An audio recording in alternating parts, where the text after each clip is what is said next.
Mga bagay na dapat nyo malaman para hindi mag-overheat ang inyong sasakyan, lalong-lalo na sa ganitong model kung kayo ay magdadagdag ng water coolant. Ito'y tutorial para sa may mga ganitong klaseng coolant tank.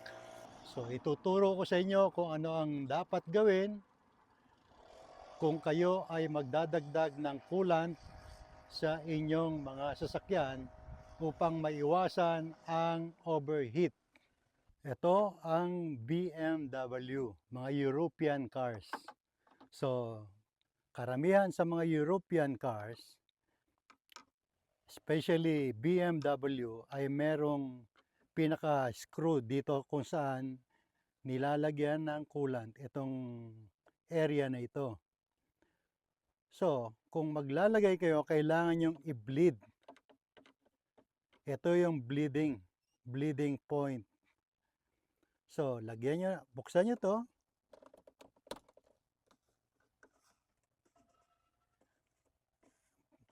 Ito yung bleeding type. So, kung maglalagay kayo ng coolant, i-open nyo to. Yan.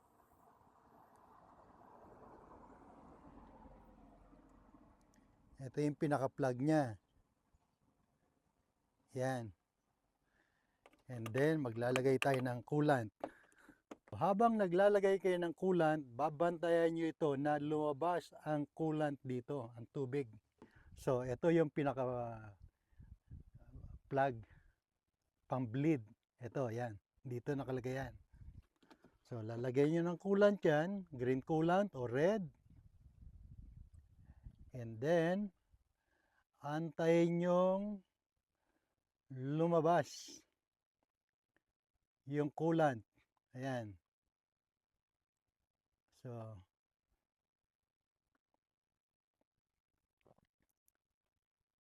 bantayan nyo na lumabas. Yan, halos puno na siya. Pero, yan. Ngayon, lumabas na siya. Ibig sabihin, wala na yung hangin. Lumabas yung hangin, solid na siya, and then, isara nyo siya.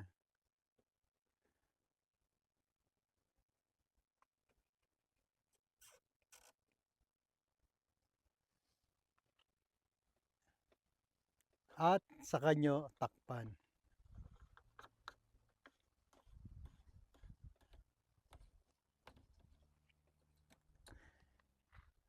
Ngayon, kung sakaling maglalagay kayo ng coolant dito at hindi nyo binleed, hindi kayo nag-bleed, naglagay lang kayo ng coolant, magkakaroon ngayon ng hangin sa loob.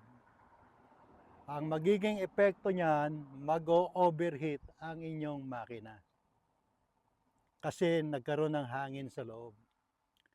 So, yan ang tamang proseso sa paglalagay ng coolant sa mga European cars, partikular itong BMW. I hope nakapagbigay tayo ng konting kaalaman sa mga car owners. At kung may natutunan kayo, please subscribe and share. At mag-comment din kung meron kayong gustong alamin at ating sasagutin sa comment section. Thank you and God bless.